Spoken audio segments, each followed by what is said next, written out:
It was about a month after my 13th birthday, and in my very strict religious studies that I went to almost every day of the week, something came up in there, and it produced a huge existential crisis in me of how to reconcile this with God and our actions and being held responsible for our actions and being punished for them, yet God controlled that, and that's the way he chose to make the world, and all of that, and I was going to my teachers and bringing this, and then one night I woke up at 2 o'clock in the morning, and I said, oh, I get it. There's no God.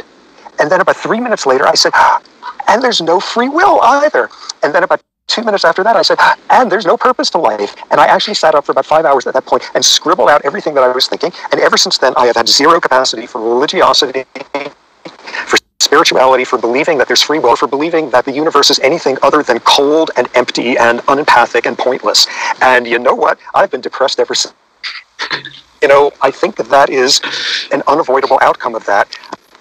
Like, we get an awful lot of sense of purpose and sense of comfort and sense of safety from our myths, and the notion, is that worth doing? Unfortunately, I think absolutely yes. I'm depressive as hell.